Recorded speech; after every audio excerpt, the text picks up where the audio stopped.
welcome to the show where we share the stories of the many who intersect with our healthcare system but are rarely heard from. My name is Kevin Pho, founder and editor of KevinMD. Today in the show, we have Ann Messer. She is a family physician and she wrote the KevinMD article, "Don't Push Harsh Healthcare Realities Under the Rug."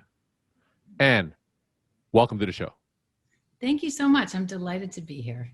So we get into your article in a little bit, but first off, can you share your story and journey to where you are today? Sure. I'm a family practice doctor, and many years ago, I took a family vacation to rural Nicaragua where we were supposed to build a clean water system. It was one of those voluntourism opportunities.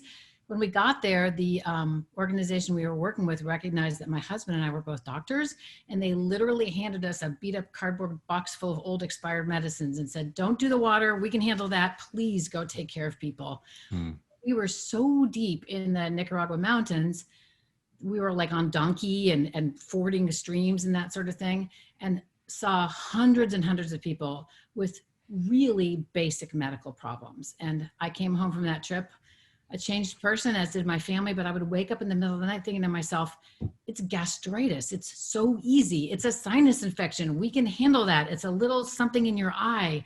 But folks just don't have the knowledge that we have here in America. We have this huge wealth of information coming at us.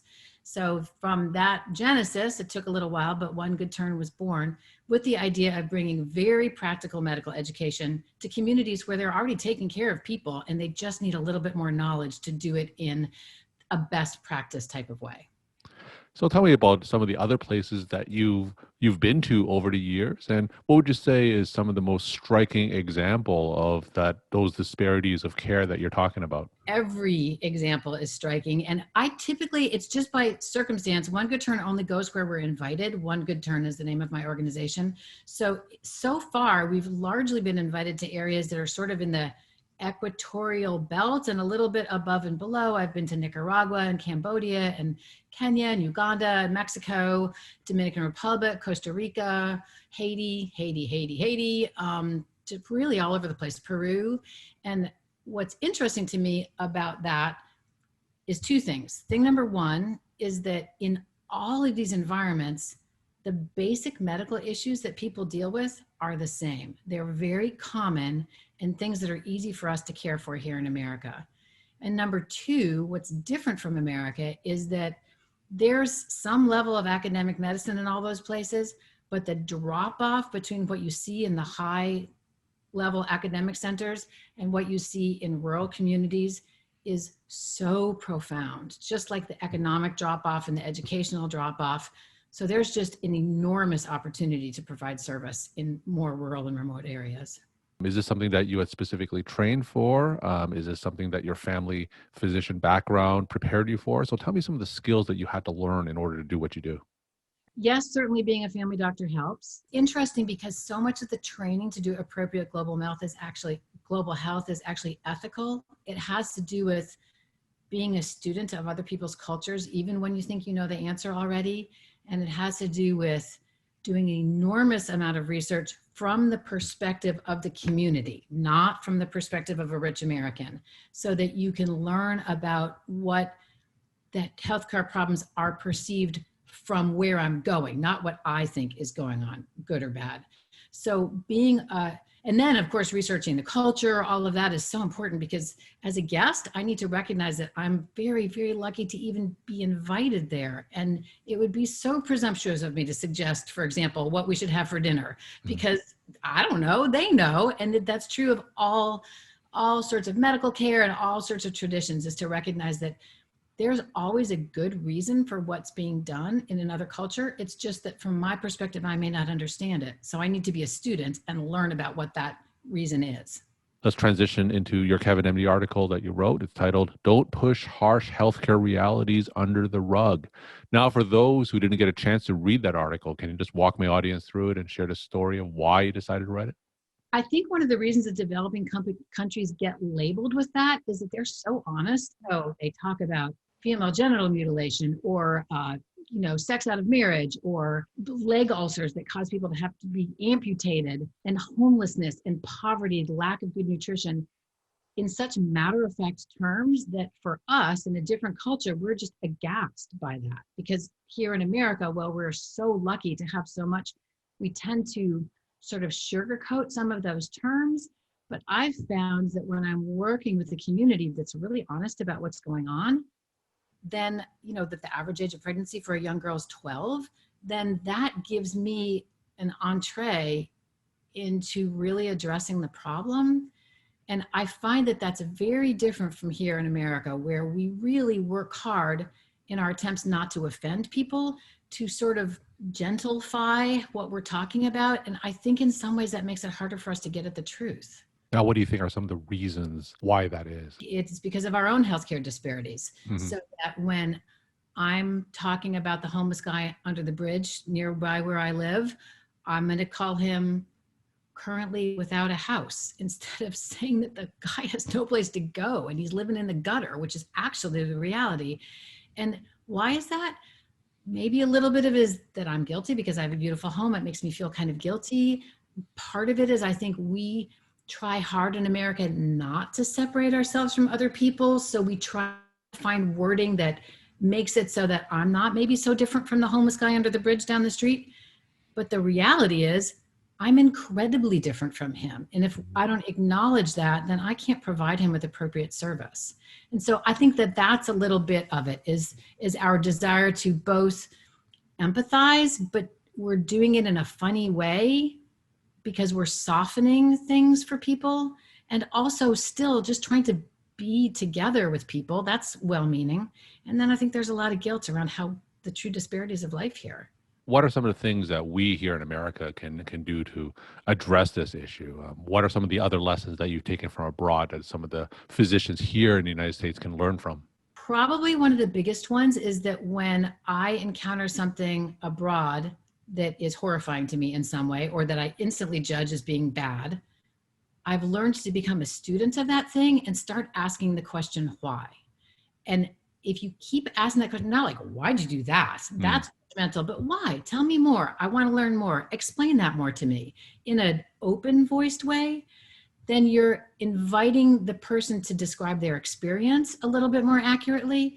And that allows us to get into understanding the cause of what might be going on.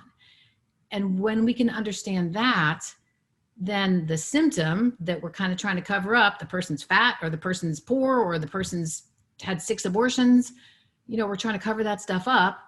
But if we find out why, then I think we can address those issues in a way that's appropriate to the individual with whom we're discussing those issues.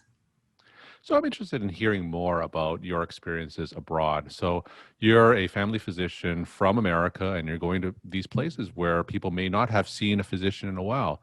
Tell me about some of the reactions that you get from seeing these patients. Well, first of all, I work with providers. So I do see lots of patients, but my job is to teach the care providers. So I don't do clinics where there's a big white tent that somebody had to rent and 1,000 people sitting underneath it that we run through. I work with clinics sitting next to the person who's providing the care.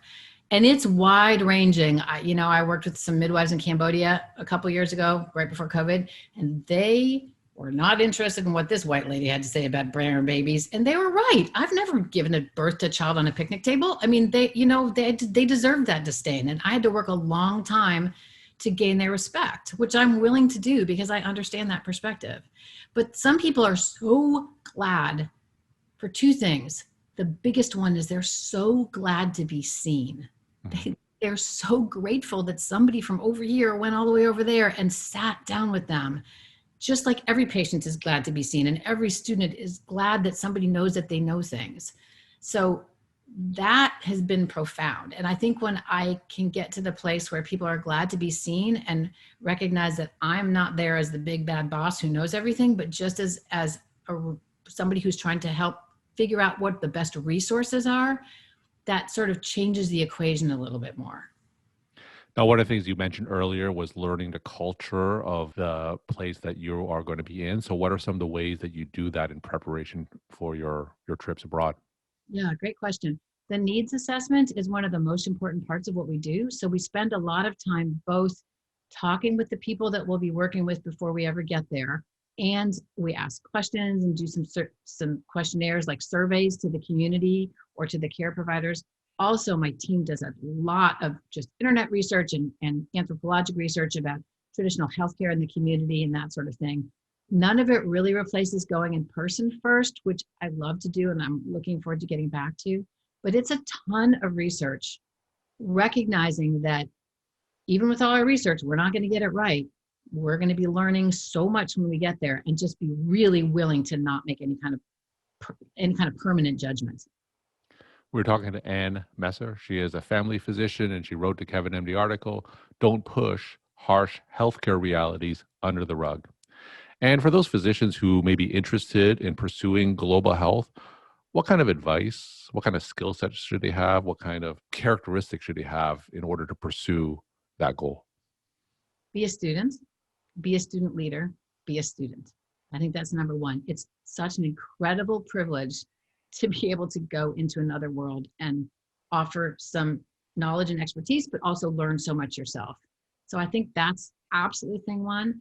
And thing two is you don't have to know it all. We have the internet. We've got so much knowledge here in America. So we can say we don't know the answer to that, or not be fully prepared to go into a community.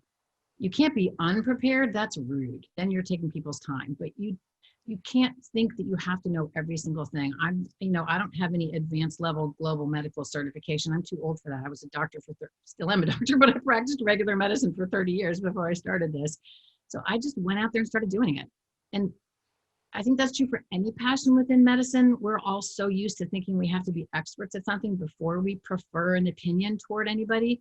But that's not true. We can just get out there and start doing it, and just be aware that you can make mistakes and be aware to change them if you do. And my final question, what's your take-home message that you want to leave with the Kevin MD audience? Be a community, learn from each other. This is a great opportunity to do that. Always seek the good in medicine. There's so much. It's amazing that we have the opportunity to have this window into people's lives. And I think ultimately, although I know we're all trying to take care of people, at the very, very end of the day, what we'll be thinking about is how remarkable it was that we had this chance to see how other people really live. And thank you so much for sharing your time and insight. And thanks again for being on the show. All right. Thank you, Kevin. It was a delight. And I'm so glad to have this chance.